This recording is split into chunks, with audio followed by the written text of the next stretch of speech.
জবান নিয়ন্ত্রণে জান্নাতের নিশ্চয়তা। স্বয়ং আমাদের প্রিয় নবী হযরত মুহাম্মদ সাল্লাল্লাহু আলাইহি ওয়াসাল্লাম জবান নিয়ন্ত্রণকারীর ব্যাপারে জান্নাতের জিম্মাদারির প্রতিশ্রুতি দিয়েছেন। যেমনটা বুখারী শরীফের 6474 নম্বর হাদিসের মধ্যে সাহাল ইবনে সাআদ রাদিয়াল্লাহু তাআলা আনহু থেকে বর্ণিত, রাসূলুল্লাহ সাল্লাল্লাহু আলাইহি ওয়াসাল্লাম বলেন, মান ইয়াদমান লি মা বাইনা লাহিয়াইহি ওয়া মা বাইনা রিজলাইহি আদমান লাহুল জান্নাহ।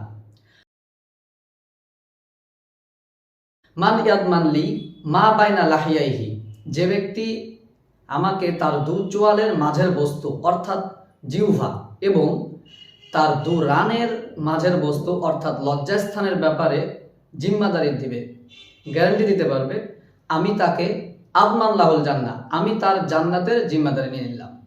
তাহলে আমরা এই হাদিস থেকে জানতে পারলাম আমাদের দুইটি বস্তু, এক জিহ্বা, দুই লজ্জাস্থান, এই দুইটা বস্তুকে যদি আমরা হেফাজতে রাখতে পারি তাহলে স্বয়ং আমাদের নবী হযরত মুহাম্মদ সাল্লাল্লাহু আলাইহি ওয়াসাল্লাম আমাদেরকে জান্নাতের জিম্মাদারি নিয়ে নেবেন।